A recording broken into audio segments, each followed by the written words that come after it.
इस लेक्चर को मैं साथ साथ रिकॉर्ड भी कर दूंगा। ये पूरा लेक्चर है तकरीबन 2 घंटे चलेगा, तकरीबन पौने 2 घंटे, क्योंकि मेरा ख्याल है कि शाफिया के फादर ने 4 बजे जाना है, तो अब हमारे पास 1.5 घंटा रह गया, तो तकरीबन 1.5 घंटे के करीब है हमारे पास। ये 1.5 घंटे का लेक्चर है। इस 1.5 घंटे के लेक्चर में हम जो है वो ये एक्टिव से पैसिव की सारे रूल्स दोहराएंगे और इसके 2 मेथड करेंगे। एक मेथड है इसका जो प्रोसेस मेथड है, प्रोसेस मेथड के ज़रिए से एक इसको करेंगे, और दूसरे इसको हम जो है वो जो रटे का मेथड है या verb phrases, active passive verb phrases को याद करने का मेथड है, उसके ज़रिए से करेंगे। तो एक्टिव से पैसिव की कन्वर्जन में पहली बात समझने की ये है, आप लोगों को सारों को मेरी आवाज़ आ रही है? ज़रा एक दफ़ा माइक खोल के यस कर दीजिए। आप लोगों को सारों को मेरी आवाज़ आ रही है तो माइक खोल के यस कर दीजिए, शाबाश। Yes sir. बिल्कुल ठीक हो गया। अच्छा, और ये स्क्रीन भी मेरी नज़र आ रही है आपको? ये भी कोई मसला नहीं है? यस सर, नजर आ रही है। चलिए, एक्टिव से पैसिव में एक चीज़ याद रखने की है, वो ये कि एक्टिव और पैसिव होते क्या हैं। तो एक्टिव और पैसिव शाफिया आपके जी ज़्यादा आपके लिए टारगेटेड है, इसलिए मैं आपसे बार बार सवाल पूछूंगा। बाकी ये सारे कई दफ़ा सुन चुके हैं इसको, ये जो है हमारी तैयबा, ये भी कई दफ़ा सुन चुकी हैं। तो लेकिन कुछ बच्चों को समझ आने में थोड़ी देर लग जाती है। वो कुछ बच्चों ने कई साल से सुनी हुई थी, तो कोई ऐसी बड़ी बात नहीं है। ग्रामर कुछ बच्चे कुछ टाइम और कुछ बच्चे कुछ टाइम लेते हैं, कोई ऐसी घबराहट। तो एक्टिव से पैसिव कन्वर्जन में सबसे पहली बात यह है कि एक्टिव सेंटेंस होता क्या है और पैसिव सेंटेंस होता क्या है। मिसाल के तौर पर हम 1 मिनट के लिए ये एक सेंटेंस लेते हैं, कंट्रोल C, और इसको लेकर हम आगे किसी एक पेज पर चले जाते हैं, यहाँ रखते हैं और यहाँ कहते हैं कि ये इसमें देखें हम ये कि ये सेंटेंस बेसिकली इसके अंदर सब्जेक्ट कौन है, ऑब्जेक्ट कौन है और इसके अंदर वर्ब कौन है। तो इसके अंदर वर्ब जो है वो हमें सबको पता है, किल वर्ब है, ठीक है, मारना, ये इस सेंटेंस का वर्ब है। अच्छा, इस किल को अगर मैं आगे इसके 2 वर्ड्स लिखूं, किल और गोट और लायन, और आपसे पूछूं शाफिया कि अमूमन किल और गोट और लायन में कौन जो है वो मारेगा और कौन मरेगा। किल अगर वर्ब हो और गोट भी हो साथ और लायन भी हो, तो आप क्या कहेंगी, किसने किसको मारा? सर, शेर ने बकरी को मारा। ठीक है, देखिए ये मेरी बेटी एक आम सी बात है कि किल अगर वर्ब हो और गोट हो और लायन हो, तो ये एक आम सी बात है कि हम ये कहेंगे कि शेर ने बकरी को मारा, या शेर बकरी को मारता है, या शेर ने बकरी को मार डाला था। ठीक है, यही हम सेंटेंस बोलेंगे जिसमें जो एक natural doer of the action है वो कौन होगा?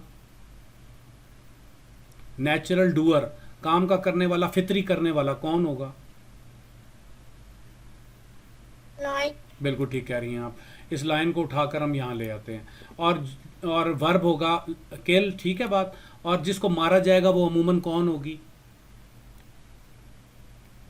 बकरी। ऑब्वियसली बकरी होगी, ठीक है। लायन किल्स दी, अब इसको हम कर देते हैं लायन किल्स दी गोट।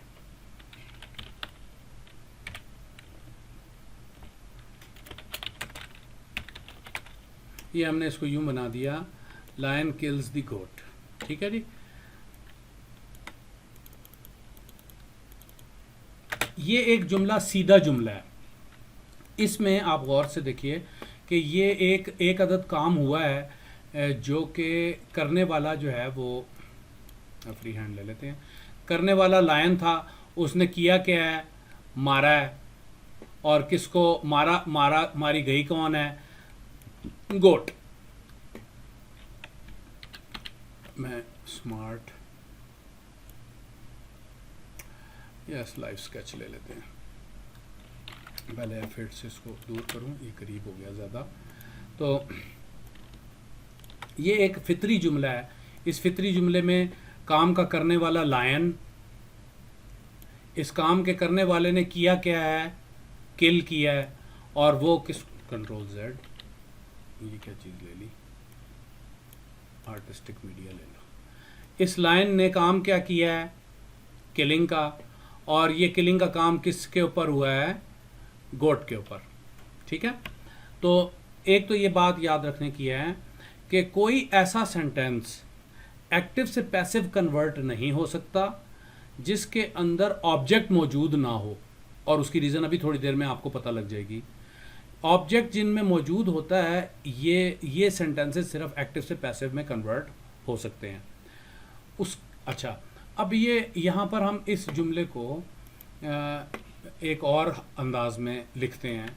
यहाँ हम लिखते हैं कि सारी दुनिया में कोई एक ऐसी बकरी थी जिसने इत्तेफाक से, आपने उस दिन क्लास में सुना होगा, ये तैयबा ने या किसने कहा था या फातिमा ने कह दिया था कि दी गोट किल्ड दी लायन, या यासीन ने या दारम ने, इनमें से किसी एक ने, इस आपके क्लास वाले जो हैं बच्चे उनमें से किसी एक ने, 8th क्लास वाले बच्चों में से एक ने कहा कि सर ऐसा भी तो हो सकता है कि दुनिया में कोई एक गोट ऐसी हो जिसने शेर को मार डाला हो।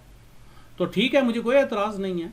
कोई दुनिया में एक बकरी तो सारी हज़ारों साल से बकरियां भी हैं, शेर भी हैं, शेर बकरियों पे हमले भी कर रहे हैं। हज़ारों साल में किसी एक दफ़ा तो ऐसा भी हुआ होगा, कोई 2-4 दफ़ा तो ऐसा भी हुआ होगा कि शेर ने बकरी पर छलांग लगाई होगी और उसने अपना सींग सामने कर दिया होगा और वो सीधा उसके दिल में जाके घुस गया होगा। हज़ारों बकरियों, करोड़ों बकरियों को करोड़ों शेरों ने मारा है। कोई एक दफ़ा तो 2 दफ़ा तो कभी बकरी के हाथों भी शेर मर गया होगा।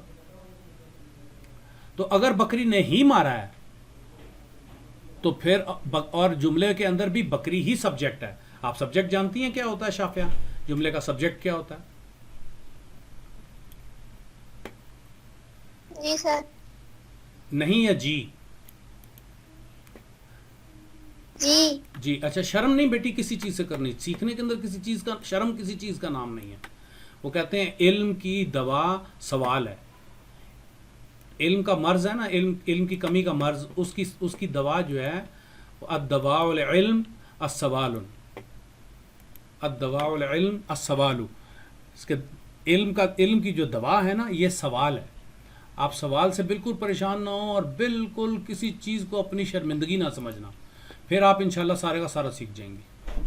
तो हम बात कर रहे हैं कि सब्जेक्ट क्या होता है और ऑब्जेक्ट क्या होता है। अब हम एक्टिव सेंटेंस को कैसे पहचानें? सबसे पहली बात, हम एक्टिव सेंटेंस को कैसे पहचानें और पैसिव सेंटेंस को कैसे पहचानें? तो इसमें जो भी वर्ब है, मिसाल के तौर पर यहाँ पर किल वर्ब है, इस किल का करने वाला इस जुमले के अंदर, द लायन किल्स द गोट के अंदर, इस किल का करने वाला शेर है और जिसके ऊपर ये काम किया गया वो गोट है। ठीक है। नीचे वाले जुमले में हालांकि वो जुमला बड़ा अजीबो गरीब है, the goat killed the lion, लेकिन कहीं 12-14 हज़ार साल में तो किसी 2-4-6 बकरियों के साथ भी ऐसा हुआ होगा कि शेर ने ऊपर से छलांग लगाई, बकरी ने सींग सामने कर दिया, सीधा ही उसके दिल में घुस गया। करोड़ों बकरियों ने, करोड़ों शेरों ने करोड़ों बकरियों पर छलांग लगाई होगी ज़िंदगी सारी में। और किसी एक दफ़ा, किसी 2 दफ़ा, किसी 4 दफ़ा तो बकरी भी शेर के सामने सींग किया होगा और वो सीधा ही उसके पेट के अंदर भूक गया होगा और वो शेर वहीं तड़प तड़प के मर गया होगा। तो अगर वाकई बकरी ने ही शेर को मार डाला था तो भी इस जुमले के अंदर आप देखिए, मारने वाली कौन थी? बकरी। मारा कौन गया? शेर। ठीक है। ये दोनों में अब आप ज़रा गौर से देखिए, मैं एक चीज़ आपको समझाने वाला हूँ, इस बात को बड़े ध्यान से देखिए। इन दोनों जुमलों के अंदर आप ज़रा ध्यान दीजिए, सब्जेक्ट पर वही है जिसने काम किया है। इन दोनों जुमलों को देखिए ध्यान से। सब्जेक्ट पर वही है जिसने काम किया है। सब्जेक्ट पर वही है जिसने काम किया है।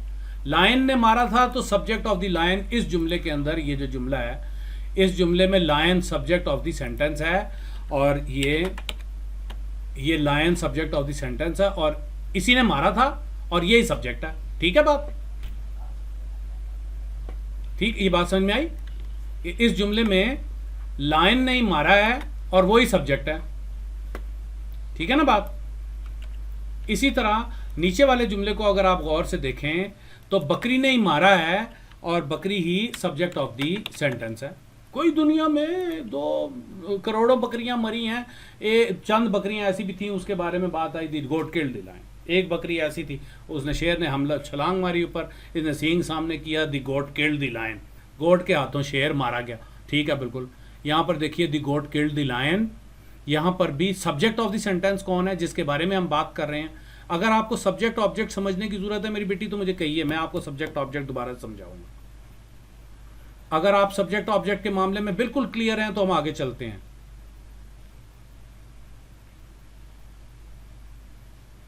सर इतनी खास क्लियर नहीं हो। ठीक है, बिल्कुल बिल्कुल ठीक है। हम सब्जेक्ट ऑफ द सेंटेंस देखते हैं वो क्या होता है पहले। अच्छा जी, हम जुमले चंद लिखते हैं और उसमें सब्जेक्ट, सबसे पहले तो ये बात समझिए कि सब्जेक्ट होता क्या है। सब्जेक्ट कहते हैं किसी जुमले के, सब्जेक्ट होते हैं the entity about which about which the sentence is talking। वो एंटिटी जिसके बारे में सेंटेंस में बात हो रही है वो सब्जेक्ट ऑफ द सेंटेंस होता है। अच्छा, इसमें मैं आपको एक चीज़ मज़े की बताऊं, ये हम जुमला यहाँ उठा के यहाँ खींच लेते हैं। The lion killed the goat में मैंने किसके बारे में कुछ बात बताई है?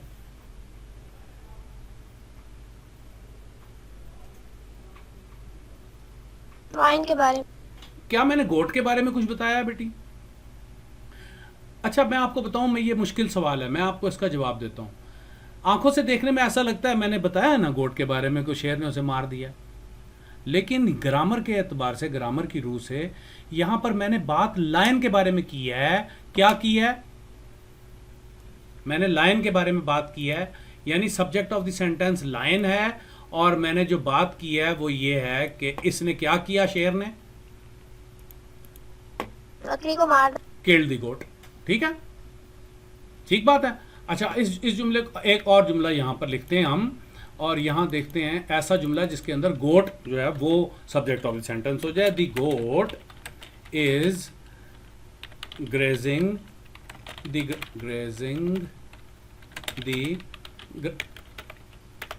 Grass, full stop. The goat is grazing the grass. यहां मैंने किसके बारे में बात की है? गोट के बारे में। क्या बात की है उसके बारे में मैंने, गोट के बारे में? कि वो घास चर।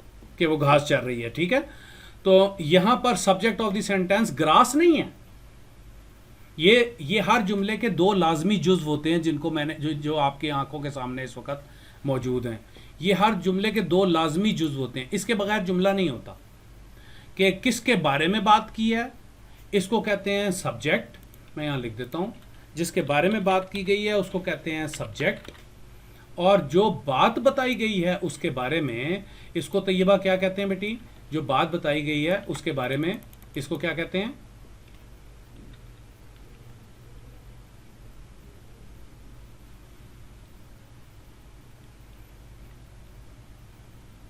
जो बात बताई गई है उसको क्या कहते हैं? तलहा, तैयबा, आप हैं दोनों या ये मैं और शाफिया ही हैं अकेले? आप दोनों हैं, जुबाश हैं, तलहा हैं। अच्छा, तैयबा तो है ही नहीं। तैयबा का मोबाइल, तैयबा कह रही है मेरा इंटरनेट तंग कर रहा है। जी जुबाश, आप बता सकती हैं कि ये जो बात बताई गई है इसको क्या कहते हैं? सब्जेक्ट के बारे में जो बात की जाती है उसे क्या कहते हैं? तलहा, जुबाश, आप बताएंगे?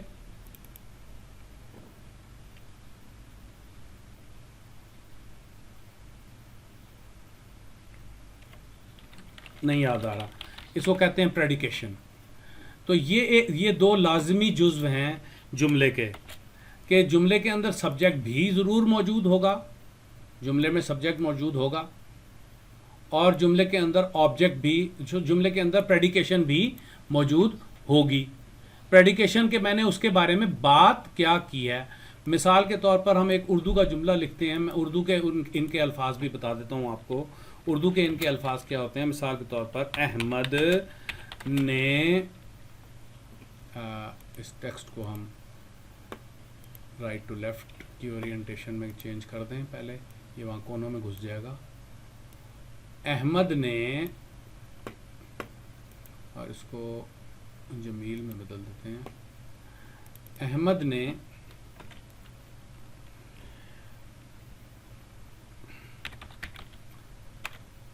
केला खाया। अहमद ने केला खाया। ठीक है, इसमें हमने किसके बारे में कोई बात की है, क्या नाम है हमारी शाफिया, इसमें हमने किसके बारे में कोई बात की है? अहमद के बारे में। अहमद के बारे में हमने क्या बात की है? कि उसने केला खाया। बिल्कुल ठीक है। ये अहमद इस जुमले का मुब्तदा है और ये खबर है जो हमने अहमद के बारे में दी है। इनको उर्दू में कहते हैं मुब्तदा। हाँ जी, ये कहाँ लिख रहा था मैं, कहीं लिख भी रहा था। इनको उर्दू में कहते हैं मुब्तदा। मुब्तदा कहते हैं वो जिसके बारे में कोई जो इब्तदाइया हो, और ये जो दूसरी चीज़ है इसको कहते हैं खबर। खबर, ठीक है। और इनको एक और भी लफ्ज़ बोलते हैं।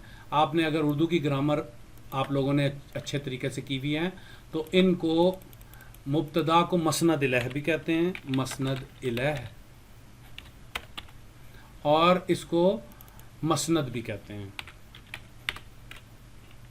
मसनद और मसनद इलह। यानी देखो जुमले में हम, देखो जुमला पूरा कैसे होगा। जुमला एक पूरी बात को कहते हैं, एक पूरी बात का नाम जुमला होता है ना। मैं कहता रहा हूँ जा रही है, जा रही है, जा रही है, जा रही है, ये जुमला हुआ। जा रही है, जा रही है, जा रही है, जा रही है, नो सर। नहीं जुमला हुआ ना। मैंने पीछे कहा कि आलिया अपने घर, आलिया जा रही है, अब ये जुमला पूरा हो गया, ठीक है ना। पीछे आप मेरे से कहेंगे ना कौन जा रही है, किसके बारे में बात कर रहे हैं आप, सब्जेक्ट कौन है, आपका मौजू कौन है। जो मौजू का मतलब, सब्जेक्ट का मतलब होता है मौजू। ये जो आप जा रही है कह रहे हैं, ये किसके बारे में कह रहे हैं आप, वो सब्जेक्ट होगा। वो सब्जेक्ट ही नहीं है जुमले यहां पर आपके, आप सब्जेक्ट के बगैर बात कर रहे हैं। जा रही है, जा रही है, जा रही है, जा रही है, जुमला थोड़ी होता है। अच्छा, इसी तरह मैंने शाफिया ये कहा, हमारे घर के सामने वाले घर में रहने वाले अंकल, हमारे घर के सामने रहने वाले अंकल, हमारे घर के सामने रहने वाले अंकल, हमारे घर के सामने रहने वाले अंकल। आखिरकार आप क्या कहेंगी?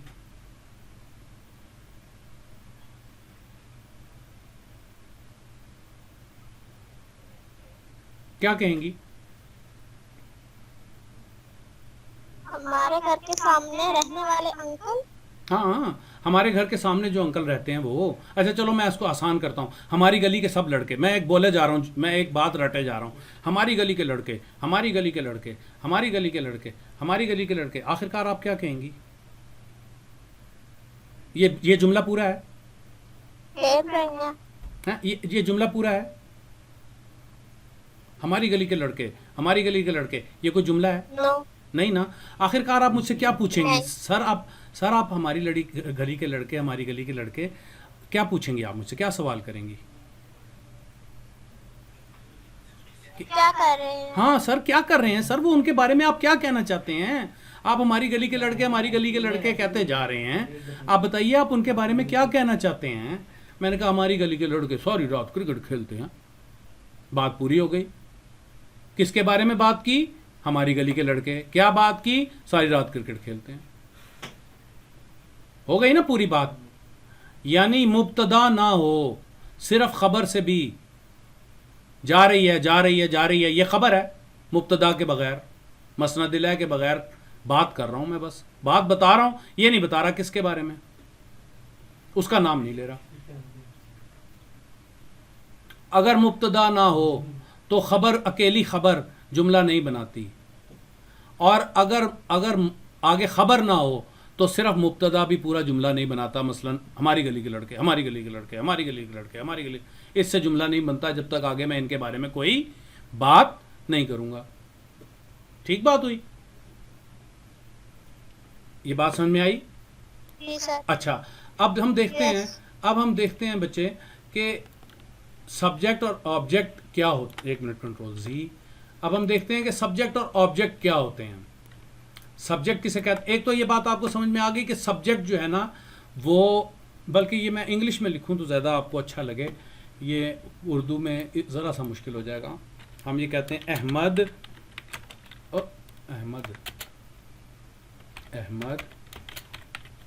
एट दी बनाना। ठीक है, अहमद एट दी बनाना। ये मैंने एक जुमला लिखा, इसमें सब्जेक्ट कौन है?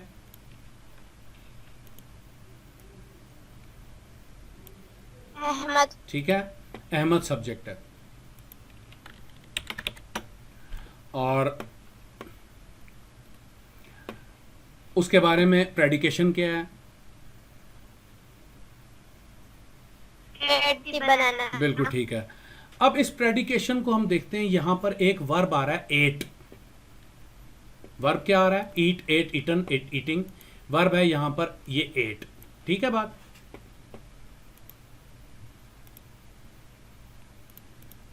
वर्ब है ये एट, खाया। ठीक है। अब आप जरा ध्यान से देखिए, अब हम बात सब्जेक्ट प्रेडिकेशन से हट कर रहे हैं। ये एट एक ऐसा वर्ब है जो अहमद खुद को तो नहीं खा जाएगा ना, इसको कोई चीज आगे चाहिए होगी ना खाने के लिए।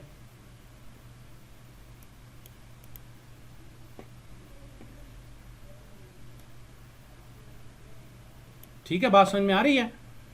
ये एक ऐसा वर्ब है यस सर। जो किया है करने वाले ने जाहिर है किसी चीज के ऊपर किया है, खुद को नहीं खा जाएगा कोई।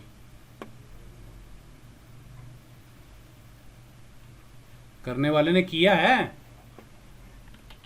मगर ये वर्ब करने वाले ने किसी चीज के ऊपर किया है, आगे कोई दूसरी चीज है जिसके ऊपर ये वर्ब वाकया हुआ है।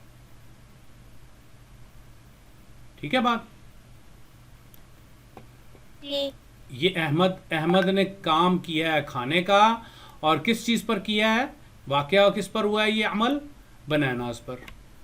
बनाना पर। ठीक है बात? समझ में आई? जी। ठीक। जी। अच्छा, अब यहाँ इसको हम वापस 80 करते हैं।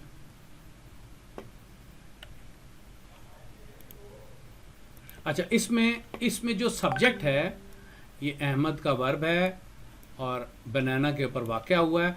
इसके अंदर जो सब्जेक्ट काम का करने वाला है वो ये है, इसको कहते हैं सब्जेक्ट। और जिसके ऊपर काम वाकया हुआ है वो कौन है?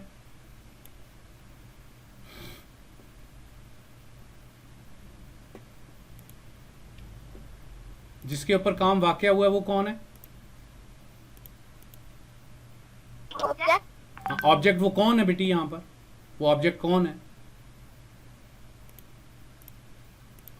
बनाना। हाँ, बनाना है। ठीक है, वो ऑब्जेक्ट यहां पर बनाना है।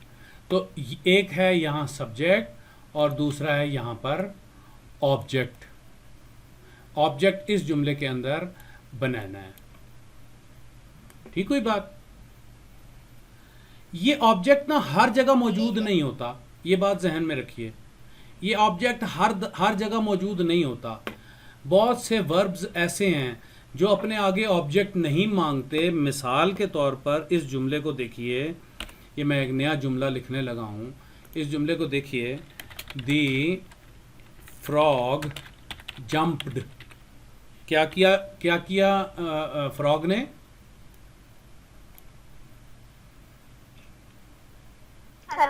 छलांग लगाई। ये छलांग जैसे खाया, ईटा तो किसी चीज को जाता है, जंपा किसी चीज को जाता है? नहीं ना। जंपते तो हम खुद ही अपनी जात से जंपते हैं भाई। अच्छा, सिटा किसी चीज को जाता है, स्लीपा किसी चीज को जाता है, स्टैंडा किसी चीज को जाता है? नहीं ना। ये सारे लॉफा, कराइया, ये कराई, लॉफ, स्माइल, ये वो चीज़ें हैं जो कोई करने वाला अपनी ज़ात से करता है, इसके लिए दूसरी किसी चीज़ की ज़रूरत नहीं होती।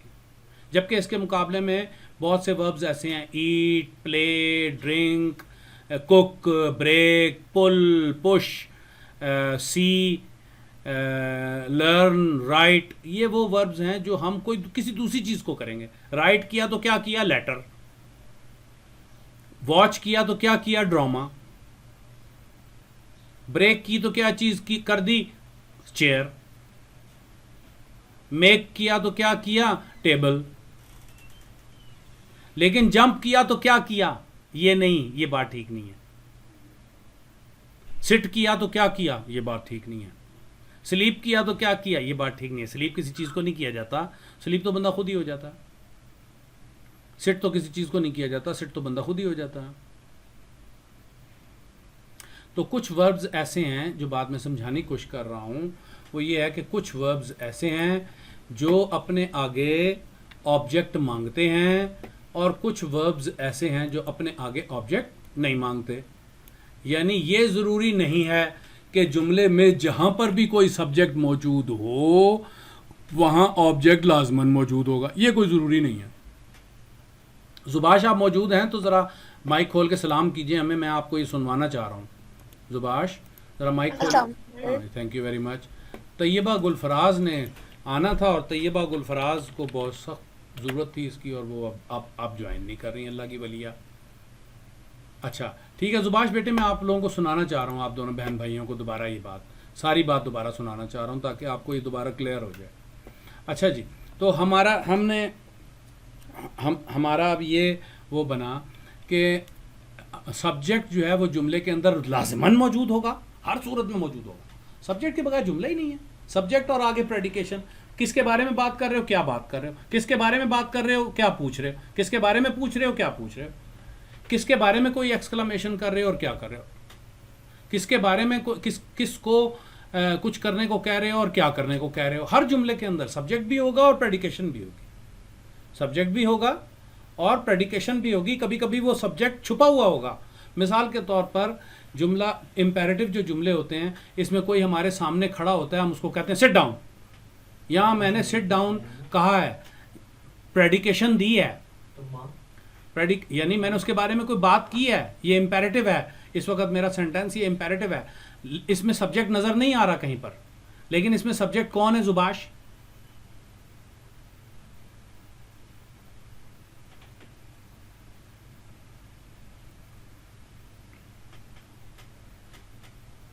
सर सेकंड वाले में सिट डाउन में बेटी, सिट डाउन मैंने किसी को सामने खड़ा था, मैंने उसको कहा सिट डाउन।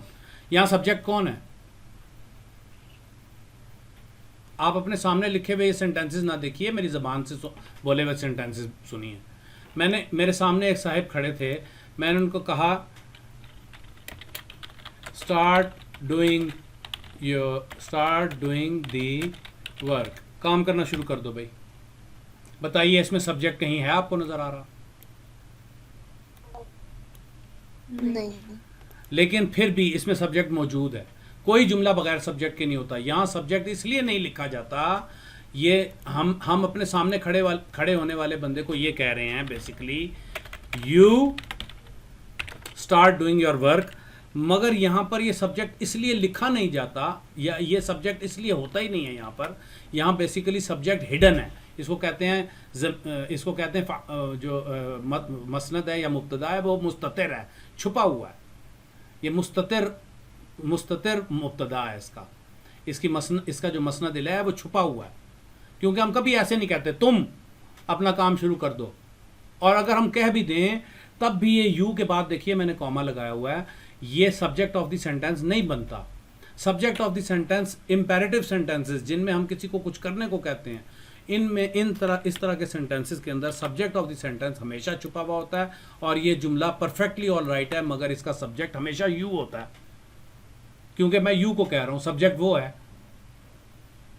ठीक है ना? लेकिन इतनी तफसील आपको अभी समझने की जरूरत नहीं है। हम ऊपर ही वापस जाते हैं अपने मेन सेंटेंस के ऊपर। द लायन किल्ड द गोट। अब शाफे आप बताइए, the lion killed the goat में सब्जेक्ट कौन है? लाइन। ऑब्जेक्ट कौन है? गोट। इस जुमले में काम का करने वाला सब्जेक्ट पर आया हुआ है या नहीं? काम का जो करने वाला था ओरिजिनल, वही सब्जेक्ट पर है या नहीं? सब्जेक्ट पर है। ठीक है, शेर नहीं मारा था, शेर ही सब्जेक्ट है। नीचे वाले जुमले को देखते हैं, गोट किल्ड द लायन। इसके बारे में आपकी क्या राय है? सब्जेक्ट क्या है इसका? गोट। गोट। मारा किसने था?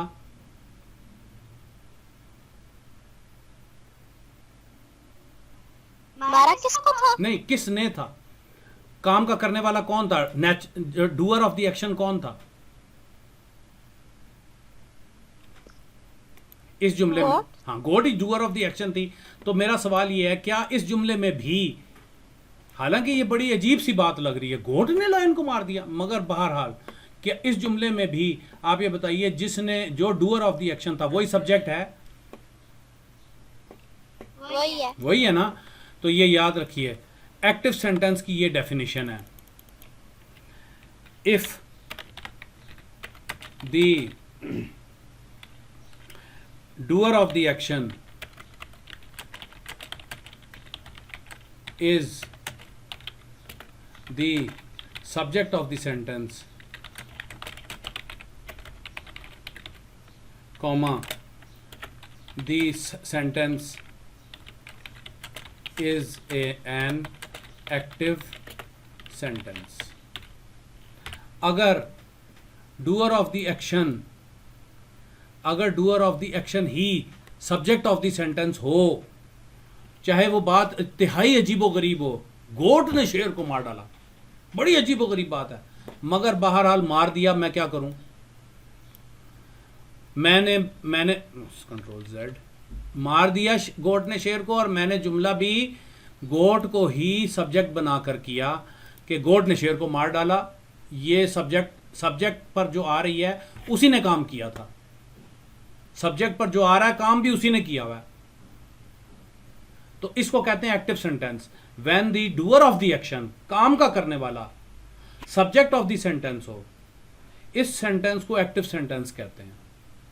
अच्छा, अब इसी बात को हम एक और अंदाज में करते हैं। मिसाल के तौर पर मैं आपको उर्दू का एक जुमला पूछता हूँ, शाफे आप मुझे इसका बताइए कि हम इसको उल्टे तरीके से कैसे कह सकते हैं। उर्दू का जुमला ये है कि गांव वालों ने सांप को मार डाला, गांव वालों ने सांप को मार डाला। बताइए इस जुमले को, ये जुमला जो है वो इसको अगर मैं उल्टा करूं, अगर मैं इस जुमले को उल्टा करूं, गांव वालों ने सांप को मार डाला, इस जुमले को मैं अगर उल्टा करूं तो ये जुमला क्या बनेगा? गांव वालों ने सांप को, ये मैं यहां लिख रहा हूं, ग ग गा फलिफ गा वालों ने सांप को मार डाला। सब ये एक जुमला है, गांव वालों ने सांप को मार डाला। अगर मैं इसको यहां से स्टार्ट करूं शाफिया, मेरा ख्याल है आपको मेरा सवाल नहीं समझ में आ रहा। अगर मैं इसको यहां से स्टार्ट करूं,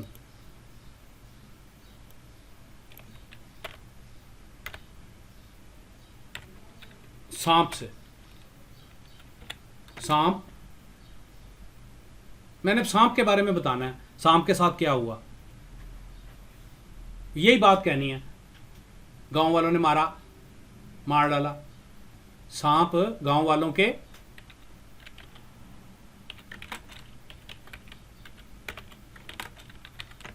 क्या,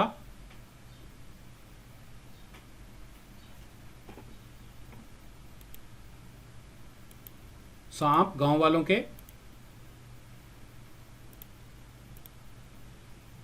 क्यों जी शाफिया, क्या ख्याल है? नहीं सांप गांव वालों के हाथों मारा। हाँ, ये बात है, सांप गांव वालों के हाथों मारा गया। ठीक है, ये बिल्कुल वही बात है जो मैंने ऊपर की है। देखो गौर से, दोनों बातों में मतलब में कोई फर्क है? गांव वालों ने सांप को मार डाला कहूं, गांव वालों ने सांप को मार डाला कहूं, भले ये कहूं सांप गांव वालों के हाथों मारा गया, इनमें दोनों में बातों में कोई फर्क है? कोई भी फर्क नहीं है, इन दोनों बातों में कोई फर्क नहीं है। सिर्फ देखो हुआ क्या है, हुआ ये है, पहले जुमले में, ऊपर वाले जुमले में सब्जेक्ट कौन था? जो काम के करने वाले थे, यानी डूअर ऑफ द एक्शन थे। ठीक है बात? नीचे वाले जुमले में सब्जेक्ट कौन है? जो के काम, हाँ, जो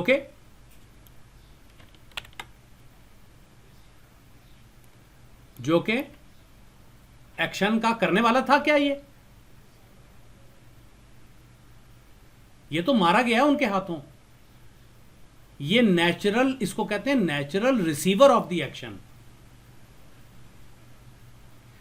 अगर हम ये फर्क है, ये डेफिनेशन का फर्क है इन दोनों तरह के जुमलों का।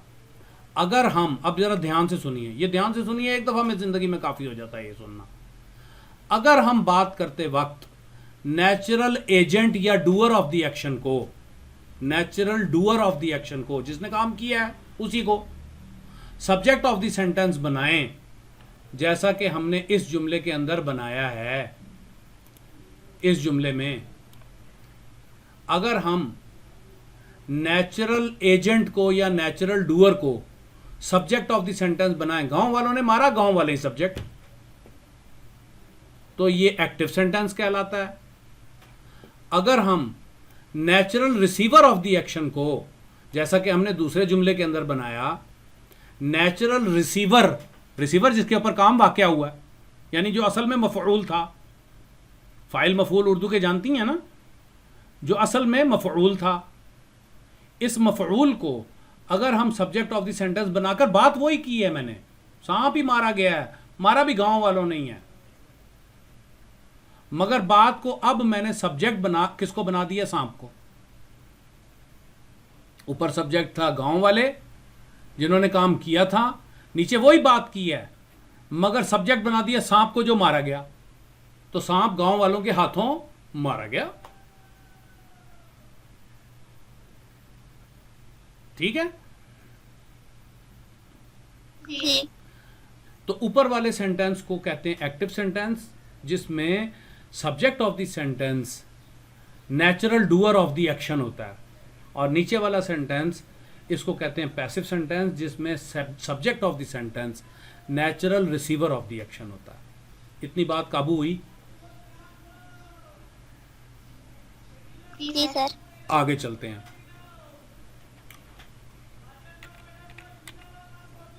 गाजर, मटर, शिमला, बंद गोभी लेनी है?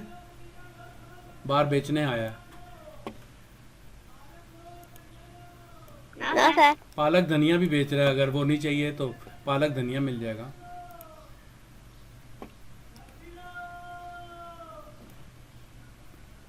यार अच्छा जी, अब यहां हम वापस आते हैं। एक डेफिनेशन हमने लिख ली। अगर सब्जेक्ट ऑफ द सेंटेंस, यहां मैं अब इस डेफिनेशन को दोबारा दोहराता हूं और इसके ऊपर इसकी हेडिंग डाल देता हूं। एक्टिव सेंटेंस की ये डेफिनेशन है, हाँ, उर्दू में एक्टिव सेंटेंस। एक्टिव सेंटेंस की डेफिनेशन ये है, अब इसको अब आपको ये बेहतर समझ में आ जाएगी। एक्टिव सेंटेंस की डेफिनेशन ये है कि if the doer of the action, अगर काम का करने वाला is the subject of the sentence, जुमले का सब्जेक्ट भी वही है, तो सब्जेक्ट सेंटेंस एक एक्टिव सेंटेंस होता है। अच्छा शाफिया, आप हमें अब पैसिव सेंटेंस की डेफिनेशन बताइए। पैसिव सेंटेंस की क्या डेफिनेशन होगी?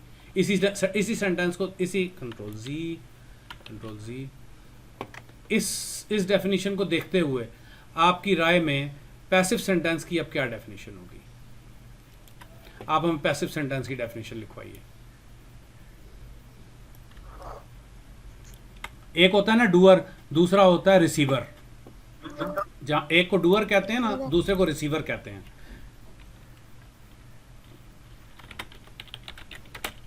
If the जी, receiver हाँ जी, of the action हाँ जी, is the subject, जी, the subject of the sentence, तो sentence is a passive sentence. बिल्कुल ठीक आपने बता दिया। अगर रिसीवर ऑफ द एक्शन, जिसके ऊपर काम वाकया हुआ था, उसको सब्जेक्ट ऑफ द सेंटेंस बनाकर बात की गई, तो ये सेंटेंस पैसिव सेंटेंस कहलाता है। यहां तक बात हमें क्लियर हो गई। ठीक है, आगे चलते हैं। अब हमने ये देखना है कि एक्टिव से पैसिव कन्वर्जन की किस तरह जाती है। अब हमें ये तो पता लग गया, और ये दोनों बातें एक ही थी। देखो, गोट ने बकरी को शेर ने बकरी को मार डाला या बकरी शेर के हाथों मारी गई, ये तो एक ही बात है। दोनों बात तो वही कह रहा हूँ। एक में मैंने बकरी के बारे में बताया, एक में मैंने शेर के बारे में बताया, उसने किया क्या। दूसरे में मैंने बकरी के बारे में बताया कि उसके साथ हुआ क्या है। बात दोनों एक ही है, ठीक है ना। अब हम यहां पर देखते हैं, एक यहां दो मेथड्स हैं एक्टिव से पैसिव कन्वर्जन के। अब आप जब आपके अब्बू ने, तो मेरा ख्याल है जाना है 4 बजे आप बता रही थी, तो हमारे पास अभी तकरीबन 45 मिनट्स 43 मिनट्स बाकी हैं। तो लेकिन फिर भी जब आपके अब्बू ने जाना हो तो बस आप बताइएगा, कोई बात नहीं, अगला पार्ट हम अगली दफ़ा कर लेंगे, कोई ऐसी घबराहट की हमें बात नहीं है, ठीक है ना। हम अगर कोई चीज़ रह जाएगी तो हम आधा आज कर लेंगे, आधा बाद में कर लेंगे। ये बात समझने में थोड़ी सी लंबी है, एक्टिव से पैसिव होते क्या हैं और एक्टिव से पैसिव की कन्वर्जन कहाँ की जाती है, एक्टिव से पैसिव की कन्वर्जन क्या है, ठीक है। ये बात समझने में तफसीली बात है, इसलिए अच्छा जी। तो अब यहाँ पर इस जुमले को देखते हैं हम, द लायन किल्ड द गोट। एक बात और बड़ी अहम है शाफिया, वो ये है कि आपको टेंसेस की पहचान होनी चाहिए एक्टिव से पैसिव कन्वर्जन करते वक्त। टेंस की पहचान होनी चाहिए और वर्ब की फॉर्म्स की, वर्ब की शक्लों की। आपको पता है V1 V2 V3 V1 ING क्या होते हैं।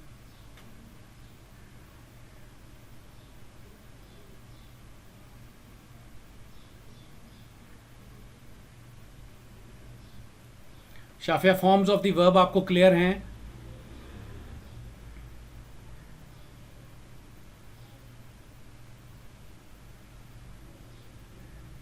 जल्दी से जवाब दें बेटे, नहीं है तो मैं समझा कर आऊंगा, समझाए बगैर नहीं बात चल सकती। आपकी खामोशी को मैं नई तसव्वुर कर लेता हूं, और नई तसव्वुर करके आप मौजूद हैं। एक तो इसका टीम्स का ये नहीं पता लगता। तला तौकीर तला मुनव्वर, यहाँ शाफिया मौजूद ही नहीं है। शाफिया, यही तो मसला है इस मुसीबत का, कि यहाँ ये थोड़ी पता लग रहा है कि बंदा मौजूद है या नहीं।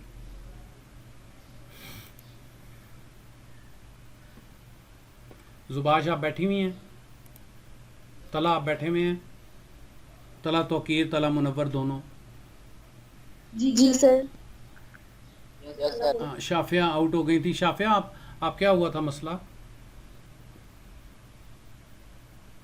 सर वो मेरा जब माइक बंद कर रही थी तो कॉल एंडेड पे बटन हाथ लग गया था। अच्छा, चलें, आप मुझे बताइए, आपको पता है first form of the verb, second form of the verb, ING form of the verb, third form of the verb क्या होते हैं? ये बात क्लियर है?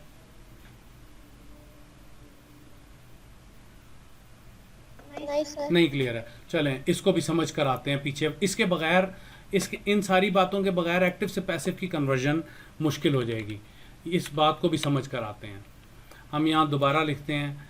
एक हम यहाँ देखिए, वर्ब्स की, आपको पता है वर्ब्स की हालतें होती हैं, और उन हालतों को क्या कहते हैं, पहले मैं उनके नाम लिख देता हूँ। एक हालत कहलाती है प्रेजेंट की हालत, ठीक है। दूसरी हालत कहलाती है पास्ट की हालत, पास्ट। तीसरी हालत कहलाती है पास्ट का पार्टिसिपल, और अभी लिख रहे हैं? जी मैं लिख रहा हूँ, आपको नजर नहीं आ रहा? नहीं। अच्छा, मैं फिर स्क्रीन बंद करके दोबारा ऑन करता हूँ। आपकी मिसिंग हो गई स्क्रीन। अब नजर आ रहा है? सर। आ रहा है? जी। एक होती है प्रेजेंट का पार्टिसिपल। मैं इनके आसान नाम बच्चों को याद कराता हूँ, ये मुश्किल नाम इनको याद नहीं कराता बच्चों को। वो आसान नाम भी मैं अभी नीचे लिख देता हूँ इनके।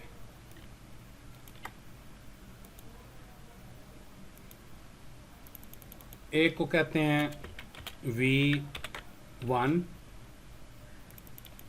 एक को कहते हैं V2, एक को कहते हैं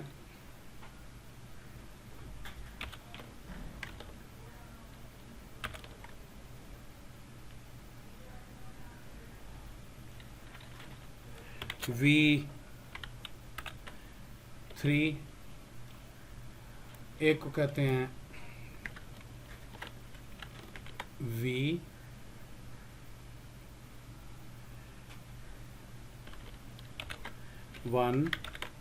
ING वाली शक्ल, VING वाली शक्ल, ठीक है। और इसके अलावा एक और होती है जो इन सब से पीछे होती है, जो इन सब के पहले होती है, और उसको कहते हैं इन्फिनेटिव शक्ल। ये सारी बातें, ये सारी चीज़ें आपको याद हैं ये क्या होती हैं, या इनका कुछ आइडिया है ये क्या होती हैं, या सारी की सारी पूरी तफसील से समझाऊं क्या होती हैं ये?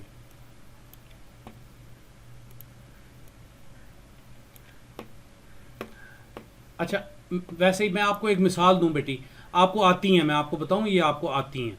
आप मुझे बताइए, ईट वर्ब है ना, ईट वर्ब, इसकी मुझे सारी शक्लें बताएं क्या हैं। आपको सिर्फ ये नाम किसी ने नहीं कभी लिए, आप ईट की मुझे सारी शक्लें बताएं क्या हैं।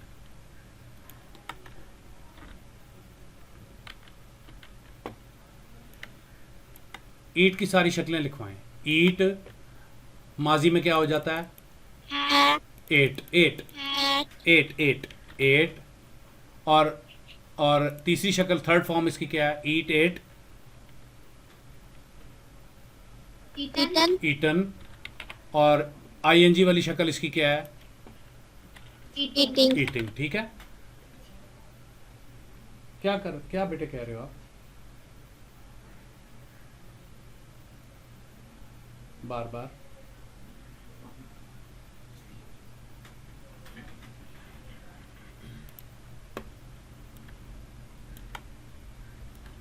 इस दफा बंद हो जाए बच्चे तो इसको यहाँ छोड़कर चले जाना बस। ईट, एट, ईटन, ईटिंग, ठीक है, ये बात ठीक है ना। अच्छा, इसी तरह मुझे बताएं, मैं एक और वर्ब लिख देता हूँ ज़रा प्रैक्टिस के लिए। यहाँ हम लिख देते हैं ड्रिंक वर्ब। ड्रिंक वर्ब के बारे में बताइए, ड्रिंक वर्ब की सारी शक्लें मुझे बयान कर दीजिए।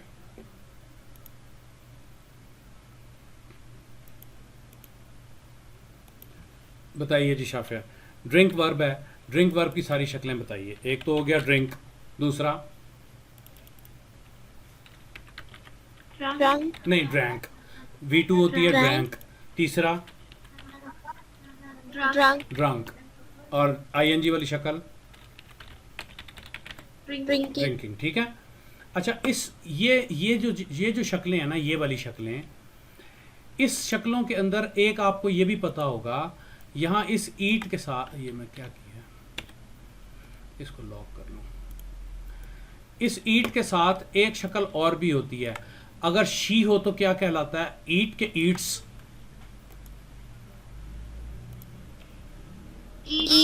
ठीक है। इसी तरह ही हो तो ड्रिंक्स, यानी वाहिद वाली शक्ल इस्तेमाल हो जाती है। ये वाली शक्लें भी मौजूद हैं, ठीक है बात, ठीक है ना बात। ये ईट को ईट्स क्यों लगता है? अगर पीछे सब्जेक्ट थर्ड पर्सन सिंगुलर वाहिद हो जाए, ही ईट्स, शी ईट्स, सारा ईट्स, बॉय ईट्स, ठीक है। अगर पीछे वाहिद आ जाए, आई और यू को छोड़कर कोई और वाहिद आ जाए, आई यू के साथ नहीं ईट्स होता, बाकी कोई भी वाहिद आ जाए पीछे, कोई भी सिंगुलर नाउन या प्रोनाउन आ जाए, तो ये वर्ब ईट को एस लग जाएगा, ठीक है ना बात। इतनी बातें तो हम 8th तक पहुंचते पहुंचते हमें समझ में आ चुकी हैं। हम अगर किसी ने नहीं भी कराई थी तब भी हमें पता लग गया, ही ईट्स होता है और दे ईट होता है, हमें बात समझ में आ गई हुई है, ठीक है ना। अच्छा, अब ये बात हमारी समझ में आ गई। एक मैं आपको बताऊं कि ये सारी की सारी, ये जितनी आपने देखी हैं, ये सारी की सारी ग्रामेटिकल फॉर्म्स हैं। इन सबको ग्रामेटिकल फॉर्म्स कहते हैं। ये सब की सब जो है वो कॉन्जुगेशन है वर्ब की, सब की सब डिक्लेंशन है वर्ब की। लेकिन एक ये वाली शक्ल है जो कि जिसके ऊपर कोई ग्रामर नहीं लगी, जो आपको डिक्शनरी में मिलेगी। ईट, ड्रिंक, ये डिक्शनरी में आपको मिले। डिक्शनरी में आपको मुमकिन है ड्रिंक्स ना मिले, ड्रैंक ना मिले, ड्रंक ना मिले, ईट मिलेगा। ये वो शक्ल है जिसके ऊपर अभी कोई ग्रामर लागू नहीं हुई, कोई ग्रामर नहीं लगी। ये जो सबसे पहली शक्ल होती है जिसके ऊपर अभी कोई ग्रामर नहीं लग सकी, इसको कहते हैं इन्फिनेटिव शक्ल। ठीक हुई बात। तो हमने वर्ब्स की इतनी शक्लें देखी, एक इन्फिनेटिव देखी, एक प्रेजेंट देखी जिसमें ईट भी हो सकता है और आगे एस भी लगा हुआ हो सकता है, एक पास्ट देखी जो कि एट है, एक पास्ट पार्टिसिपल यानी वर्ब की थर्ड फॉर्म वो ईटन है, एक V1 ING वाली शक्ल या VING वाली शक्ल, ING वाली शक्ल जो कि ईटिंग है, उसको प्रेजेंट का पार्टिसिपल कहते हैं। पास्ट का पार्टिसिपल V3 कहलाता है, प्रेजेंट का पार्टिसिपल V1 ING या VING वाली शक्ल कहलाती है। ठीक है, ये बात, इतनी बात समझ में आई? जी। अच्छा, अब हम वापस अपने पेज के ऊपर जाते हैं जहां हम काम कर रहे थे, वहीं पर, और अपने उसी टॉपिक पर वापस जाते हैं। अब यहाँ पर आपको टेंसेस आपने की हुई होंगी, प्रेजेंट इंडेफिनिट भी की हुई है, पास्ट इंडेफिनिट भी की हुई है, फ्यूचर इंडेफिनिट भी की हुई है, प्रेजेंट कॉन्टिन्यूअस भी की हुई है, पास्ट कॉन्टिन्यूअस भी की हुई है, फ्यूचर कॉन्टिन्यूअस भी की हुई है। ठीक है ना कुछ आइडिया आपको इनका है। मिसाल के तौर पर रज़ा सेब खाता है, आप किस तरह ट्रांसलेट करेंगी? रज़ा सेब खाता है,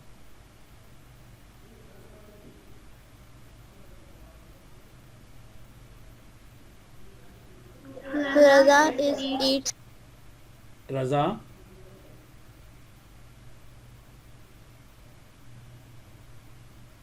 रजा eats. एप्पल्स। ठीक है, खा रहा है, इसको कैसे करेंगे?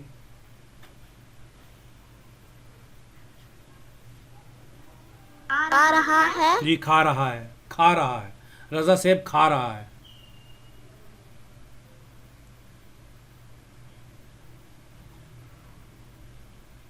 रजा is.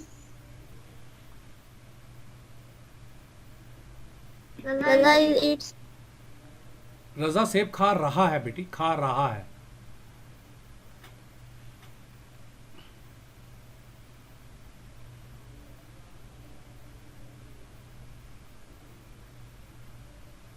जुबाश हेल्प कीजिए हमारी। रज़ा सेब खा रहा है। रजा इज ईटिंग एप्पल। हाँ, रज़ा इज ईटिंग। यहाँ बेटी ये जो खा रहा वाले है ना जुमले, खा रहा है, खा रहा था, खा रहा होगा, ये कॉन्टीन्यूअस कहलाते हैं जिनमें रहा आ रहा होता है। और इनका तरीका है इज एम आर के आगे V1 ING, वॉज वर के आगे V1 ING या विल बी शैल बी के आगे V1 ING। खा रहा है is eating, am eating, are eating. खा रहा था वॉज ईटिंग या वर ईटिंग, अगर माजी में था तो वॉज या वर ईटिंग, और अगर फ्यूचर में बात कर रहे हैं तो विल बी ईटिंग। ठीक है। अच्छा, अब ये हमें कुछ अंदाज़ा है, मुझे अंदाज़ा है कि आपको सारी टेंसेस भी दोबारा करवाने वाली हैं। ये टेंसेस जो है ना रट्टे की बुनियाद पर जाकर सॉल्व करनी मुश्किल नहीं, नामुमकिन हो जाती हैं। तो बहरहाल क्योंकि 1750 के करीब सेंटेंसेस हैं, 1780 के करीब सेंटेंसेस हैं आपकी किताब में दिए हुए। ये जो आपकी ग्रामर की बुक है इसमें 1789 गालबन 1789 सेंटेंसेस हैं जिसमें जो आपको बोर्ड के एग्ज़ाम में ट्रांसलेशन के लिए आ सकते हैं। तो इन सारे सेंटेंसेस की ट्रांसलेशन रट लेनी आसान नहीं है।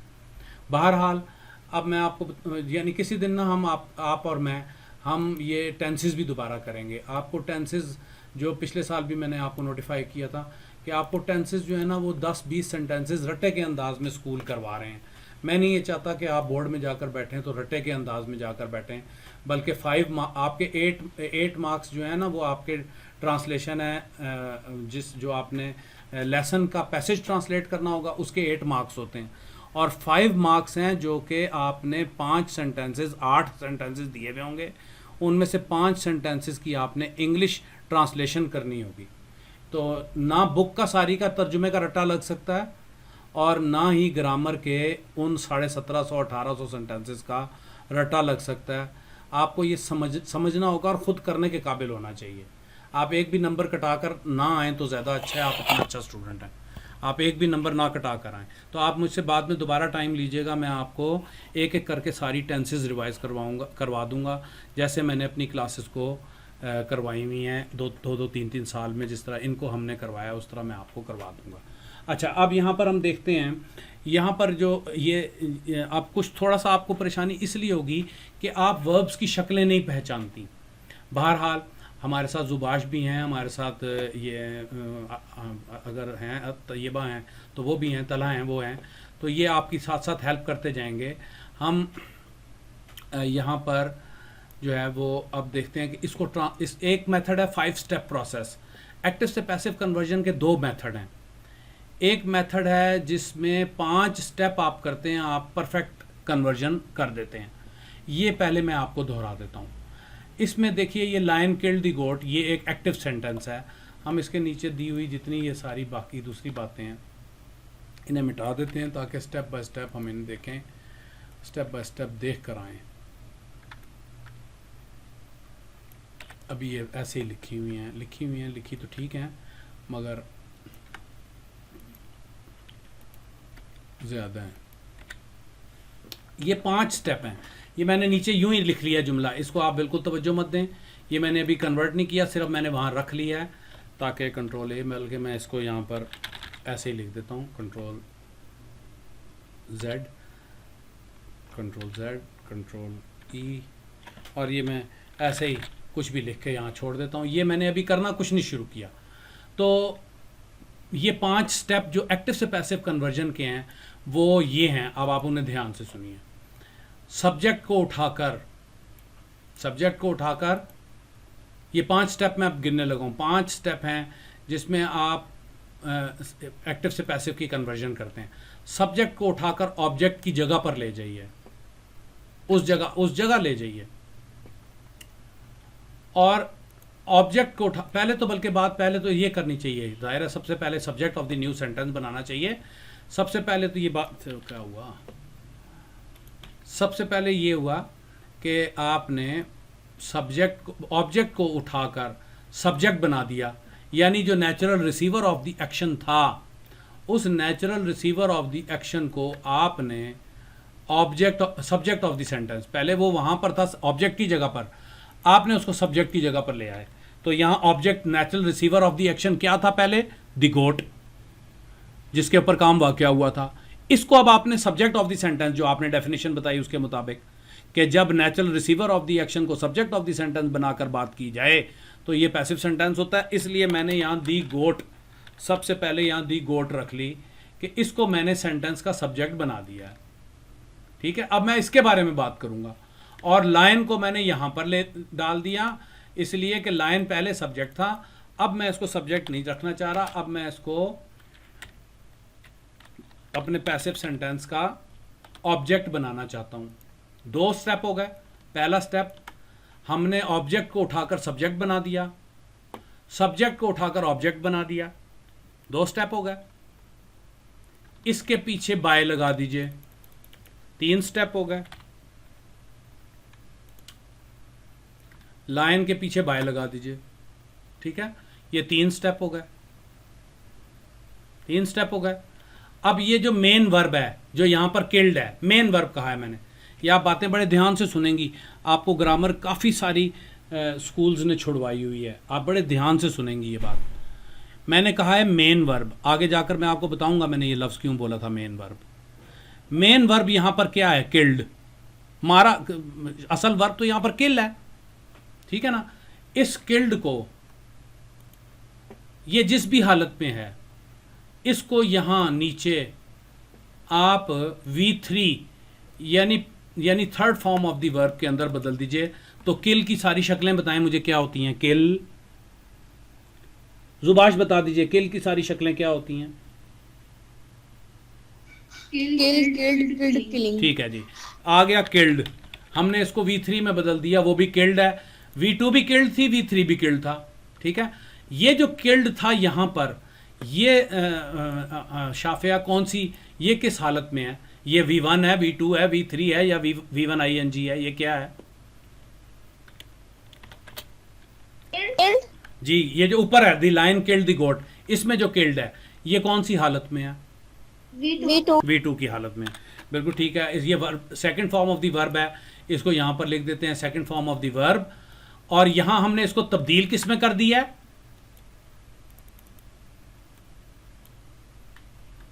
V3 में कन्वर्ट कर दिया। ये हो गए 4 स्टेप। कौन कौन से, मैं अभी इनके पीछे 1 2 3 लिखता हूँ। पहला स्टेप ये था, ठीक है, मैं 1 2 3 लिख रहा हूँ। पहला स्टेप ये था हमारा, इसको मैं कोई हल्का सा रंग देकर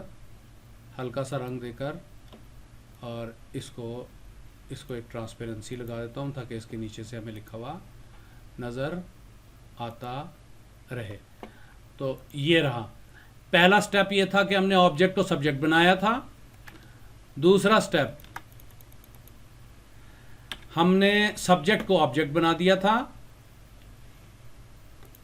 तीसरा स्टेप, हमने अपना बाय लगाया था।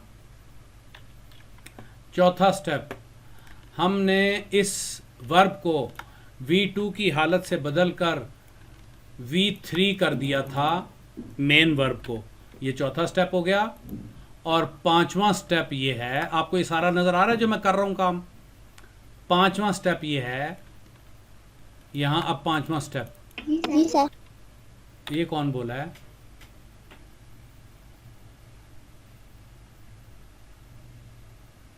ये कौन बोला है? छोटा सा बच्चा।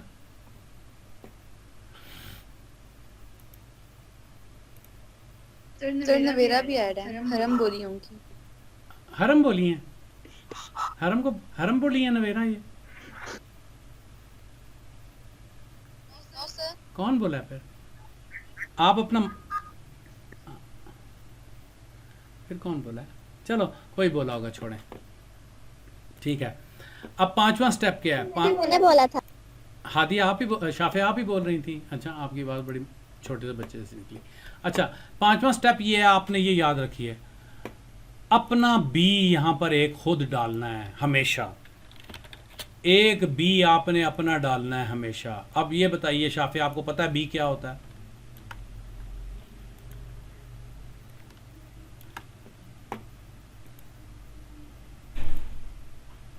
शाफे आप जानती हैं बी क्या होता है? जल्दी से बता दें। नहीं जानते तब भी कोई मसला नहीं है, कोई मसला नहीं है, जल्दी से बताएं। पता है बी क्या होता है? नहीं। ठीक है, अब हम बी जाकर देखते हैं बी क्या होता है। ये सारी बातें जहन में होंगी, ये सारी बातें जानता होगा तो आदमी बड़े आसानी से इसको, ये बी एक वर्ब है इंग्लिश के अंदर, ठीक है जी। इसकी इन्फिनेटिव शक्ल है बी। इन्फिनेटिव मैंने बताई ना, जिसके ऊपर अभी ग्रामर का कोई रूल नहीं लगा उसको इन्फिनेटिव शक्ल कहते हैं, ठीक है। ये बात मैंने थोड़ी देर पहले की थी। इसकी V1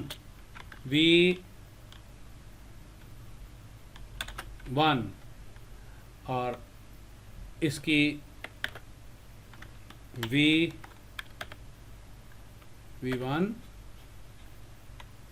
और ये क्या है? छोटा क्यों लिखा जा रहा है? V2 और इसकी V3 और इसकी चौथी V इन्फिनेटिव, सॉरी V1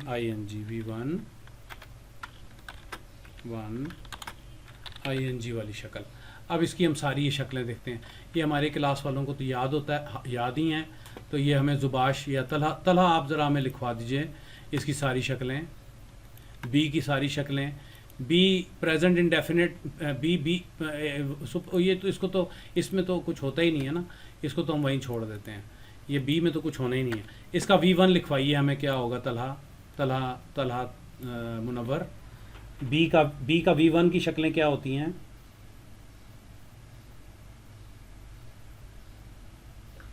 मैं बताऊं? आप कौन है? जुबाश? नवेरा। नवेरा, एक मिनट ज़रा तलहा को जगाने। तलहा हैं या जुबाश तलहा हैं या कुरान पाक पढ़ रहे हैं?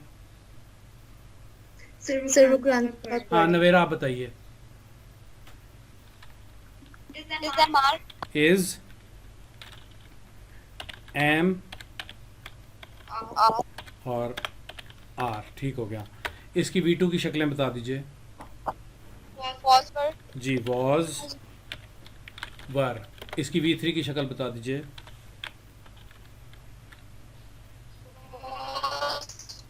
V3 बीन होता है। इसकी ING वाली शक्ल बताइए।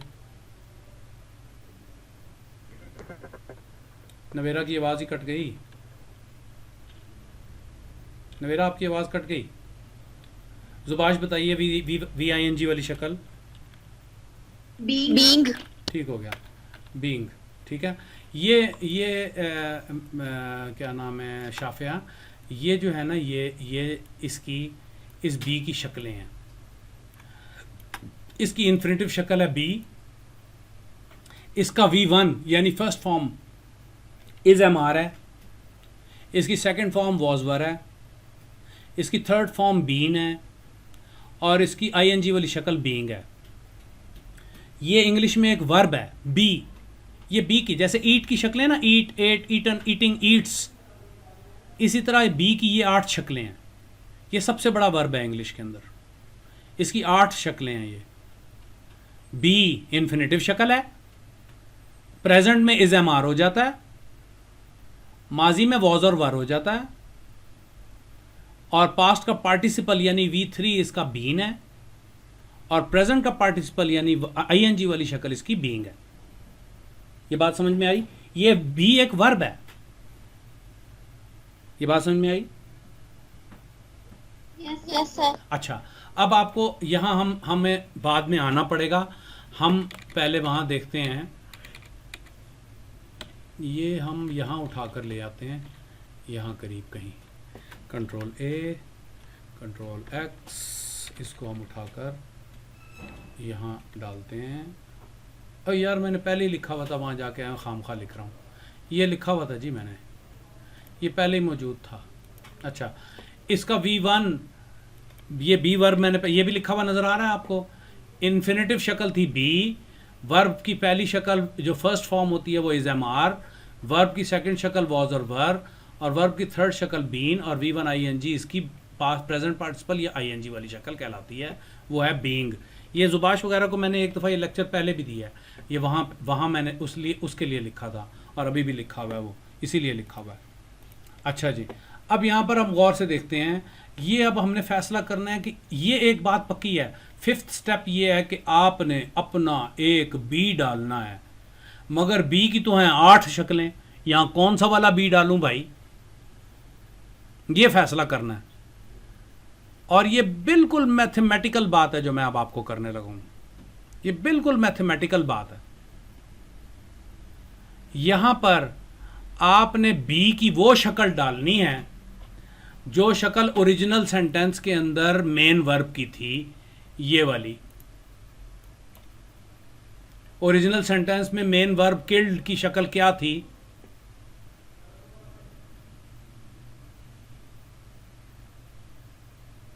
Shafia, yes sir. Original sentence जो हमारा था, हम वापस चले गए, आपको स्क्रीन मेरी नजर आ रही है ना? Yes sir. ओरिजिनल सेंटेंस ये था बेटे, द लायन किल्ड द गोट। इसमें किल्ड मेन वर्ब था, उसकी शक्ल क्या थी, उसका फॉर्म कौन सी थी?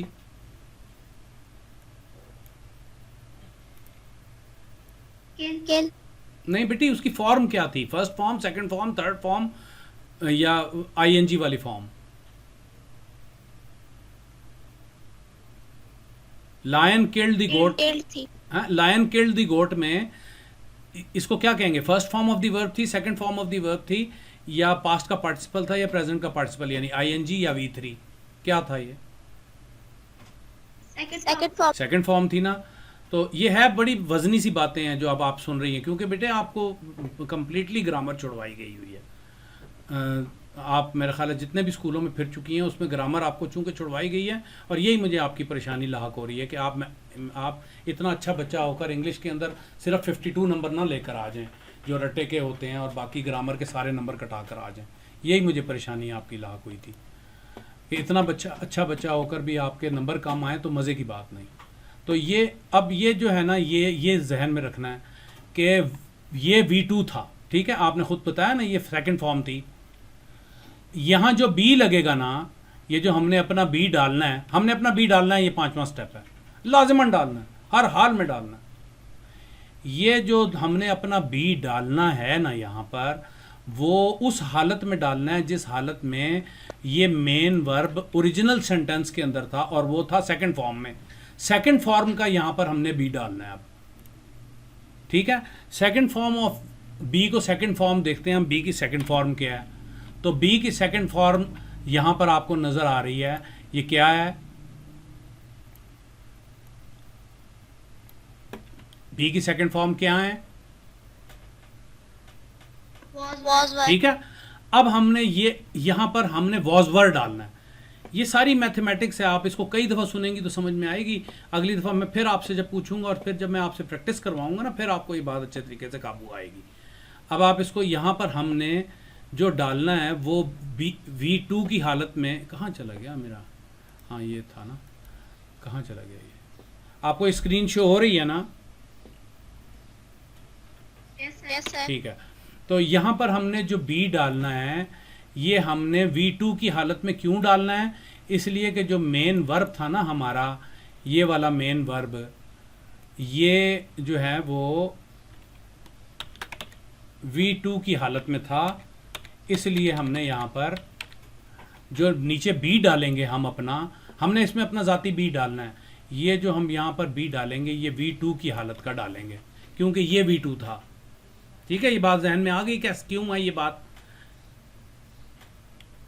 अच्छा, अब वो है वॉज और वर, हमने अभी पीछे जाकर देखा, वो है वॉज और वर। हम यहाँ लिख लेते हैं, वॉज भी लिख लेते हैं और वर भी लिख लेते हैं ऊपर करके, और फैसला करते हैं वॉज लगाऊं या वर लगाऊं। अब फैसला करते हैं, तो पीछे है दी गोट, हैं वजह बेटी, क्योंकि पीछे एक ही गॉड थी। हाँ पीछे एक गोट थी इसलिए वॉज। और ये जो हुआ है ना, ये परफेक्ट कन्वर्जन हो गई है पैसिव सेंटेंस के अंदर, और ये सब मैथमेटिकल है, ये बिल्कुल 100% लॉजिकल और बिल्कुल 100% मैथमेटिकल है जो मैंने अभी बात की। इसमें किसी रट्टे की ज़रूरत नहीं है, मगर इसमें समझ की ज़रूरत है। इसको, इस बात को समझना पड़ता है, और इस बात को समझने के लिए आपको टेंसेस भी पता होनी चाहिए, इस बात को समझने के लिए आपको वर्ब की शक्लें भी पता होनी चाहिए, सब्जेक्ट ऑब्जेक्ट पता होना चाहिए, ये सारी बातें आपको पता होंगी, और नेचुरल डूअर कौन होता है, नेचुरल एक्शन रिसीवर कौन होता है, वगैरह वगैरह, ये सारी बातें आपके इल्म में होनी चाहिए, ठीक है ना। ये तो एक बात हो गई। अभी हम आगे चलते हैं, इसी की दूसरी एग्जांपल करते हैं। आपके पास टाइम भी थोड़ा है, आपके पास अब 11 मिनट रह गए हैं, आपके फादर ने जाना है कहीं 4 o'clock पे, आपके पास सिर्फ 11 मिनट्स और हैं। तो खैर है, ये आज 1.5 घंटे के लेक्चर में इतनी बात ही हम कर सके, क्योंकि आपको बी वर्ब और बहुत सारी चीज़ें इनिशियल नहीं पता, इस वजह से हम इतनी बात ही कर सके। अब मैं एक और मिसाल आपको देता हूँ। मिसाल है, ये मैं इनको मिटा देता हूँ चीज़ों को, ताकि ये अभी से आपको गाइडेंस ना दे दें। यहाँ से मैं ये चीज़ें मिटा रहा हूँ।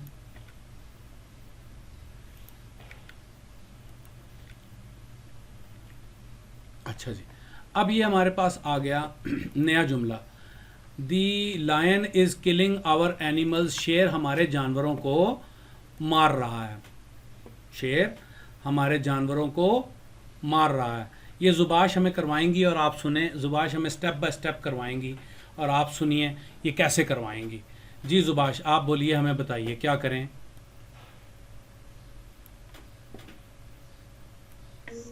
सर सबसे पहले अवर एनिमल सब्जेक्ट की जगह पर चलो जी, पहला स्टेप हो गया आवर एनिमल्स, ये हमने वहां से ऑब्जेक्ट से उठाकर इसको सब्जेक्ट बना दिया। जी आगे चलें। द लाइन सबसे आखिर में दी लाइन डाल दिया जी, ये दूसरा स्टेप हो गया। बाय इसके पीछे बाय डाल देते हैं जी, ये तीसरा स्टेप हो गया।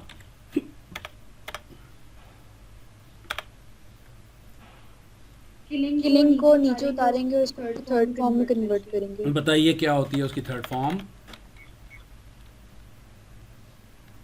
किल्ड ठीक है जी, किल्ड में तब्दील कर दिया, नीचे उतार दिया, V3 बना दिया। और बताइए और एनिमल्स के बाद आर लगाएंगे। वजह बताइए। क्योंकि सर एनिमल्स पहले तो एक नहीं, वो बात मुझे मंजूर है आपकी, आप क्या कह रही हैं, ये हाँ वो बात मेरी मुझे मंजूर है, मगर ये आर आप लाई कहाँ से हैं। ये वो बी है जो हमने डालना था अपना, ये वो वाला बी है, इज एम आर। नहीं हाँ इस कन्वर्ट हुआ है। हाँ, ये शाफिया, ये ध्यान से सुनिए, ये इन्होंने क्या कही है बात। ये मैं इसके रंग तब्दील करता हूँ ताकि आपको पता लगे हम क्या बात कर रहे हैं। मैं रंग तब्दील करता हूँ इसके, ये आपको रंग तब्दील होते नज़र आ रहे हैं। ये जिसके मैं रंग तब्दील कर रहा हूँ ये यस सर। हाँ जी, ये आपको तब्दील होते हुए रंग नज़र आ रहे हैं ना। ये इज़ नीचे जब आया है तो ये आर में तब्दील हो गया है, और ये बाकी रहेगा, ये याद रखिए। जो असल सेंटेंस की ऑक्सिलियरियाँ थी, आपको ये तो पता ना ऑक्सिलियरियाँ क्या होती हैं।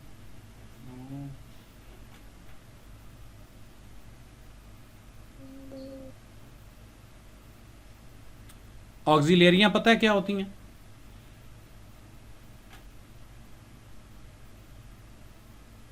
नहीं। अच्छा, ऑक्सिलियरियों की बात करते हैं। ऑक्सिलियरियाँ क्या होती हैं? कोई मसला नहीं, एक मिनट। अच्छा जी, हो सकता है मैंने यहाँ पर ऑक्सिलियरियाँ बनाई हुई हों। इसको F4 करते हैं और देखते हैं कि क्या मैंने ऑक्सिलियरियाँ बनाई हुई हैं। मुझे याद पड़ रहा है मैंने ऑक्सिलियरियाँ भी बना ली थी। सर आपने बिहा को समझाने के लिए ऑक्सिलरीज बनाई हाँ थी। बच्चे, यही मुझे याद आ रहा है। हाँ ये रही,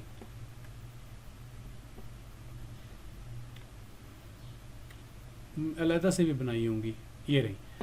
अच्छा जी, ये इसको देखिए शाफिया, ये ऑक्सिलियरियाँ क्या होती हैं?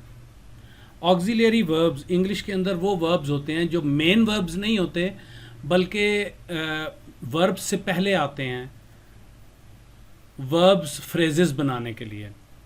जैसे ईट है ना, तो इससे पहले ई इज़ लगाते हैं, हम इज़ ईटिंग करते हैं इसको। ये इज़ जो है ना, ये ऑक्सिलियरी है। इसी तरह हमने ईट वर्ब है ना, उसके पीछे हैज़ हैव लगाते हैं, तो हैव ईटन, हम इसको हैव लगाते हैं, ये भी एक ऑक्सिलियरी है। तो ये जो ऑक्सिलियरी वर्ब्स हैं, वर्ब्स दो तरह के हैं। पहले तो ये बात समझिए, वर्ब्स दो तरह के हैं। एक को ऑक्सिलियरी कहते हैं और एक को एक्शन वर्ब कहते हैं। एक्शन वर्ब्स वो हैं जिनमें कोई काम होता है। ऑक्सिलियरी वर्ब वो हैं जो कोई काम नहीं होता, बल्कि सिर्फ वर्ब्स के साथ लगते हैं वर्ब फ्रेजेस बनाने के लिए। यानी वर्ब्स के साथ और हम पीछे एक ऑक्सिलियरी वर्ब और जोड़ते हैं, या तो ज़माना बनाने के लिए। मिसाल के तौर पर इज़ ईटिंग, वॉज ईटिंग, ये मैंने इज़ से वॉज किया। या ईट मैं टेंसेस बनाने के लिए, जैसे ईट्स खाता है, इज़ ईटिंग खा रहा है, ये पीछे इज़ लगा दिया ईटिंग को, ये ऑक्सिलियरी है। ये इसने उसको प्रेजेंट इंडेफिनिट से कॉन्टीन्यूअस बना दिया। हैज़ ईटन खा चुका है, ये प्रेजेंट परफेक्ट बना दिया उसने उसको। है वही है ईट वर्ब आगे, मगर पीछे हैज़ लग गया, हैज़ ईटन। ये कहलाती हैं हेल्पिंग ऑक्सिलियरीज। ये बड़ी बड़ी बड़ी हेल्पिंग ऑक्सिलरीज ये सामने मैंने लिखी हुई हैं। बी, जिसकी शक्लें अभी हमने डिस्कस की, is, am, are, was, were, be, been, being, 8 शक्लें। दूसरी helping auxiliary have, has, had, having. तीसरी ऑक्सिलरी विल, फ्यूचर बनाने के लिए, विल, शैल, वुड, ये इसकी शक्लें हैं। चौथी ऑक्सिलरी डू, और इसकी शक्लें हैं do, does, did, done, doing. ये पूरा लेक्चर मैं बच्चे रिकॉर्ड कर रहा हूँ। ये रिकॉर्डेड लेक्चर मैं 8th क्लास के अंदर पोस्ट कर दूंगा। आप इसको 5 दफ़ा सुनिएगा, बाद में आप 5-6 दफ़ा सुनेंगी तो ये सारी बात आपको समझ में आएगी। ठीक है, घबराना मत। ये घबराने से ग्रामर समझ में नहीं आती, ग्रामर शेर बनने से समझ में आती है। ग्रामर में एक नंबर नहीं कटना चाहिए किसी बच्चे का, अच्छे बच्चे का, मगर काबू करनी पड़ती है ग्रामर से। मैंने रिकॉर्डिंग की हुई है बेटे, मैं रिकॉर्डिंग कर रहा हूँ, आपको ज़रूरत नहीं है, मैं पूरी रिकॉर्डिंग कर रहा हूँ। आप अपनी रिकॉर्डिंग करती रहें, मुझे कोई एतराज़ नहीं है। मेरी पूरी रिकॉर्डिंग हो रही है, ये बाद में मैं 7th क्लास के ग्रुप में डालूंगा, 8th क्लास के ग्रुप में डालूंगा, 7th में भी डालूंगा। मॉडल दूसरी ऑक्सिलरीज हैं मॉडल ऑक्सिलरीज, ये आपने नहीं पढ़ी हुई होंगी। ये may, might, will, would, shall, should, must, can, could, ये भी ऑक्सिलरीज कहलाती हैं। अभी हम इनके साथ बात नहीं कर रहे, इन मॉडल ऑक्सिलरीज के बारे में। अभी हम इन हेल्पिंग ऑक्सिलरीज की आज बात करेंगे, फिर बाद में हम मॉडल की भी बात करनी पड़ेगी। तो अभी हमने ये हेल्पिंग ऑक्सिलरीज देखी कि ये होती हैं बी वर्ब, ये भी एक ऑक्सिलरी है, हैव वर्ब, ये भी एक ऑक्सिलरी है, विल, शैल, वुड, ये भी ऑक्सिलरी है, do, does, did, done, doing, ये इसकी शक्लें हैं, ये भी एक ऑक्सिलरी है। ठीक है ना। अच्छा, अब हम वापस जाते हैं अपने ओरिजिनल सेंटेंस की तरफ और उसको देखते हैं जो हम कर रहे थे। तो जुबाश ने हमें अभी तक यहाँ तक ये करवाया है, और मेरा ये सवाल था कि ये इज़ कहाँ से आया है। इन्होंने कहा ये इज़ ये इस जो है इस आर में बदल गया। मेरा सवाल था कि ये आर कहाँ से आया है, क्या ये वो बी है जो हमने लगाया है? तो जुबाश ने हमें बताया नहीं सर, ये वो बी नहीं है जो हमने लगाना था, ये तो अभी पहले ऊपर से मौजूद था, ये तो ऊपर मौजूद था, वो हमने नीचे उतारा तो पीछे हो गए एनिमल्स, एनिमल्स के आगे आर आ गया। अभी ये 4 स्टेप पूरे हुए हैं। पहला स्टेप हमने ऑब्जेक्ट को सब्जेक्ट बनाया, आवर एनिमल्स को पीछे ले आए। दूसरा स्टेप सब्जेक्ट को ऑब्जेक्ट बनाया, लायन को उठाकर आगे ले गए। तीसरा स्टेप बाय लगाया। ये चौथा स्टेप मेन वर्ब किलिंग को V3 में कन्वर्ट करके किल्ड बना दिया। लेकिन इस वर्ब के साथ एक ऑक्सिलियरी लगी हुई थी, उसका फैसला अभी करना बाकी था। उस ऑक्सिलियरी को उठाकर भी नीचे लेकर आए, मगर अब यहाँ एनिमल्स हो चुका है। पहले अकेला था लायन तो इज़, यहाँ ज़्यादा एनिमल्स हो चुका है तो आर, क्योंकि V1 में इज़ की 3 शक्लें हैं, इज़ और एम और आर।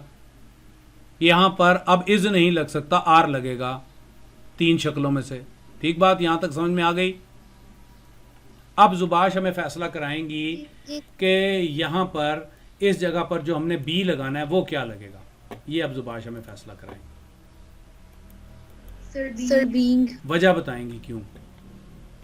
सर ऊपर हमने किलिंग को देखा था, हाँ, किलिंग क्या था? वो आईएनजी फॉर्म में था। हाँ, हमने जो देखा ना किलिंग को, तो वो था आईएनजी की फॉर्म में। नीचे जो हमने बी लगाना है ना, वो हमने आईएनजी की फॉर्म में लगाना है।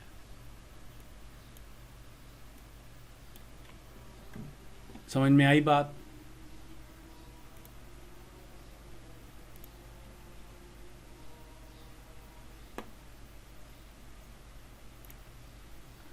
शाफिया, ये कितनी समझ में आई बात? कितने परसेंट, अगर 100 में से हम कहें तो कितने परसेंट समझ में आई है?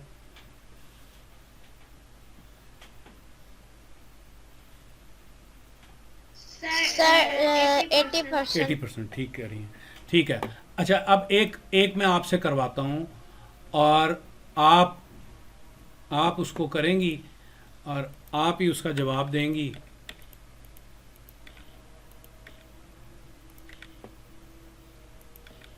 ठीक है, एक मैं आपसे करवाता हूँ।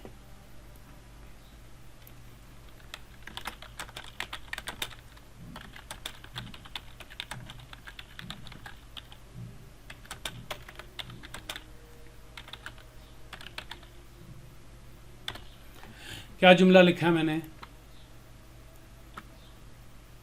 Our mom has cooked delicious।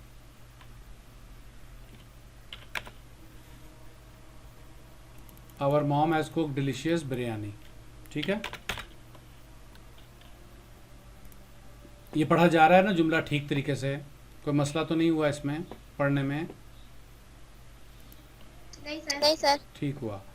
अब आप मुझे स्टेप बाय स्टेप करवाएंगी, वही 5 स्टेप आपने भी करने हैं आप, लेकिन मैं आपकी हेल्प के लिए पहले सब्जेक्ट बताइए। इसमें natural doer of the action कौन है? डूअर कौन है? Our mom है ठीक है, मॉम पहले हैं और मॉम ही सब्जेक्ट है, इसका मतलब है ये एक्टिव सेंटेंस है। डूअर भी मॉम है, सब्जेक्ट भी मॉम है, तो ये एक्टिव सेंटेंस है। ऑब्जेक्ट कौन है? डिलीशियस बिरयानी। बिल्कुल ठीक फरमाया आपने, डिलीशियस बिरयानी। वर्ब क्या है? कुक। मेरी बेटी हैज़ कुक्ड वर्ब है, ये याद रखना। हैज़ कुक्ड इसका वर्ब है, कुक्ड नहीं है। ये परफेक्ट है और परफेक्ट का वर्ब जो है ना वो हैज़ के साथ होता है। ठीक है ना, हैज़ कुक्ड इसका वर्ब है। ठीक है, हैज़ कुक्ड कहिए।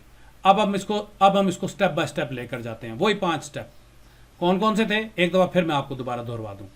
पहला स्टेप, ऑब्जेक्ट को उठाकर, इस ऑब्जेक्ट को उठाकर, एनिमल को उठाकर सब्जेक्ट वाली जगह में लेकर आना है, एक स्टेप। दूसरा स्टेप, इस लाइन को उठाकर, पहला स्टेप क्या है? ऑब्जेक्ट को ये इसको उठा के, एक मिनट कंट्रोल Z, एक मिनट आप ठहर जाएं, इसको 0.5 से 24 पॉइंट कर देता हूँ ताकि ये नज़र आए मैं क्या ड्रॉ कर रहा हूँ। ऑब्जेक्ट को उठाकर सब्जेक्ट बनाया, पहला स्टेप। सब्जेक्ट को उठाकर ऑब्जेक्ट बना दिया, दूसरा स्टेप। बाय लगा दिया, तीसरा स्टेप। मेन वर्ब को V3 में कन्वर्ट कर दिया, चौथा स्टेप। और उसकी जो ऑक्सिलियरी थी उसको भी हैंडल कर दिया साथ ही, यानी वर्ब फ्रेज को हैंडल किया। चौथा स्टेप, और फिर अपना एक अदद बी मजीद इजाफा किया जिसका फैसला इस वाले वर्ब की शक्ल करेगी। ठीक बात है। ये पांचों स्टेप आपके जहन में दोहराए गए। अब आप यहां पर मुझे 5 स्टेप पूरे करवाइए। ये नीचे लिख, एक मिनट, F8 कंट्रोल ए जी, delicious biryani, DELICIOUS, delicious biryani आखिर में लेकर जाएं, अभी बीच के छोड़ दें। हैं हैं बिल्कुल, आवर मॉम, बिल्कुल ठीक है, आवर मॉम, फुल स्टॉप, इसके पीछे लगाया बाय, बिल्कुल ठीक हो गया। कुक की तीसरी फॉर्म क्या है?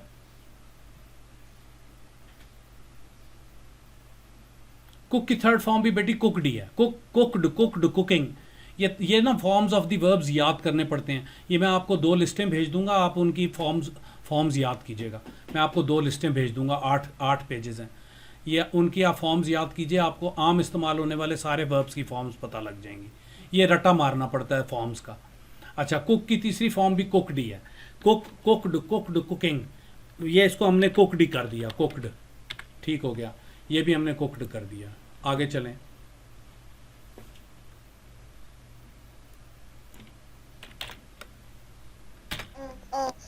has been। अच्छा, आगे बिरयानी को किया, बिरयानी के आगे हैज़, ये ऊपर भी हैज़ था, नीचे भी हैज़, इसलिए है कि ऊपर भी एक थी वाहिद मॉम, नीचे भी एक है वाहिद बिरयानी, इसलिए हैज़। और अब आप ये बीन कहाँ से ला रही हैं? ये कहाँ से लाई हैं आप?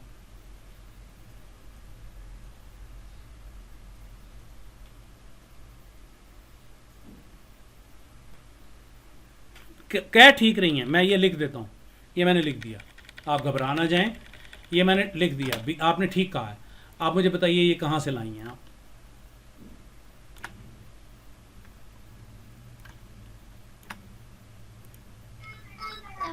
जब आपने मुझे बताया था फर्स्ट फॉर्म। नहीं वो तो ठीक है, ये आप पहचान है आपको कि ये जो कुकड है यहाँ पर, ये मेन वर्ब, ये किस हालत के अंदर है? V2 की हालत नहीं है बेटी, ये टेंस कौन सी है बेटे? ये टेंस कौन सी है? आपको टेंसेस सारी दोहरानी पड़ेंगी इस बात के लिए, सारी टेंसेस पहले आपको दोहरानी पड़ेंगी। अच्छा जुबाश बताएं, इनकी हेल्प कीजिए, ये कौन सी फॉर्म है यहाँ पर?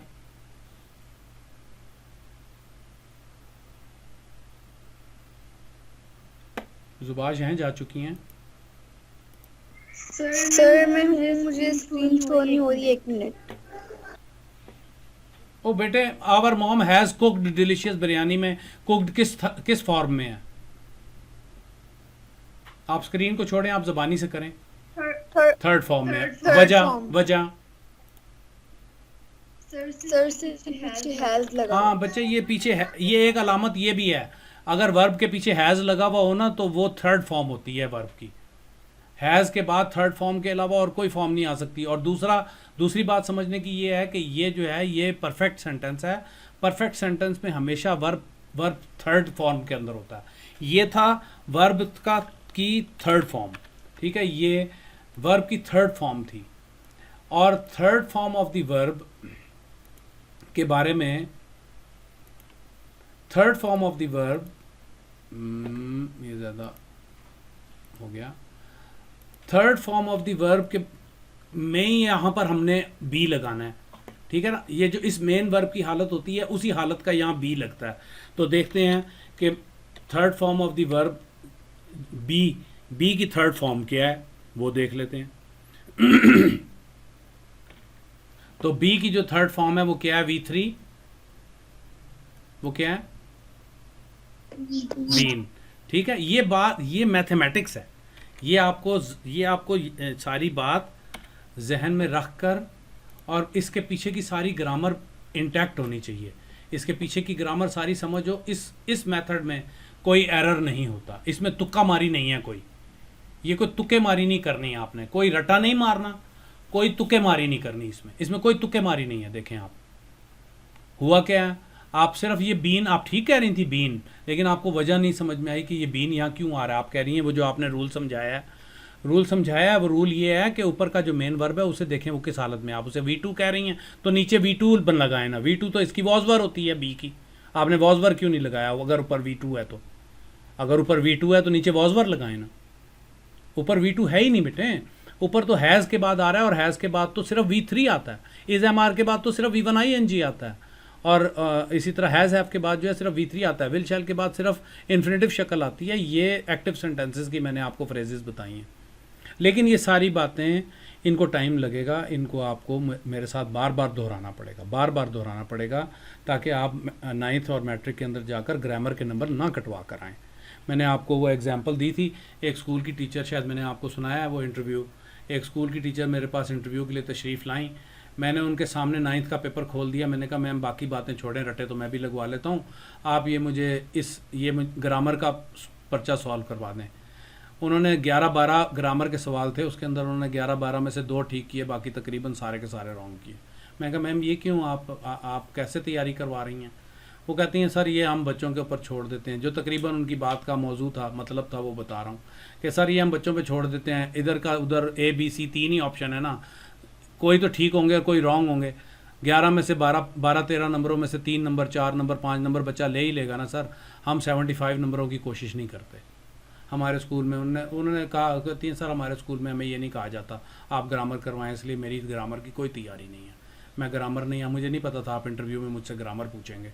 मैं ग्रामर नहीं जानती क्योंकि मैंने पढ़ाई नहीं है बहुत सालों से, ठीक है ना। ये मसला है। वो ग्रामर में लगता है ज़ोर टीचर्स का, और ग्रामर पढ़ाने वाले टीचर्स नहीं मिलते। इस वजह से कई स्कूल जो हैं ग्रामर को बिल्कुल 100% अवॉइड कर देते हैं। तो मेरा ये टारगेट नहीं है। मेरा ये टारगेट होता है कि बच्चा जो है वो 75 नंबर की कोशिश करता हूँ, 75 नंबर ले, और उसमें कटवाए तो ज़्यादा से ज़्यादा 1-2 नंबर कट जाएँ, 73 72 तो आएँ, 74 तो आएँ बच्चे के इंग्लिश के अंदर भी।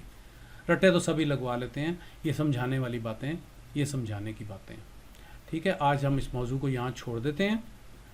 अभी आपके पापा ने जाना है, आप उनके मोबाइल उनके हवाले कर दीजिए। यहाँ से ये लेक्चर में फ़र्स्ट पार्ट है, ये फ़र्स्ट पार्ट जो है मैं नेट के ऊपर भी चढ़ा दूँगा, आपके ग्रुप में भी पोस्ट कर दूँगा। ये आपको अवेलेबल होगा, आप जब चाहें सुन लें। ये फ़र्स्ट पार्ट था एक्टिव से पैसिव कन्वर्जन का, जिसमें हमने 5 स्टेप मेथड किया। कल हम इसी तरह बैठ जाएंगे और मज़ीद 1 घंटे के लिए, और इस मेथड को प्रैक्टिस करेंगे मुख्तलिफ सेंटेंसेस के साथ। जो भी आना चाहे आप उसको इनवाइट कर सकते हैं आपके क्लास फेलोज़ में। जो भी आना चाहे आप उसे इनवाइट करके ये लेक्चर हम इसके बाद कल इसकी इंशाल्लाह प्रैक्टिस करेंगे, ठीक है जी। आज हम इसको यहाँ ख़त्म करते हैं, क्योंकि शाफिया ने मुझे बताया हुआ है कि इनके फ़ादर को 4 o'clock पर मोबाइल चाहिए, ठीक है जी। यहाँ से आगे हम ख़त्म करते हैं बस इंशाल्लाह, बाकी अब इंशाल्लाह कल करेंगे। तो अल्लाह हाफिज़। ये लेक्चर आज यहाँ अल्लाह हाफिज़। ये लेक्चर यहाँ ख़त्म हो गया बच्चों।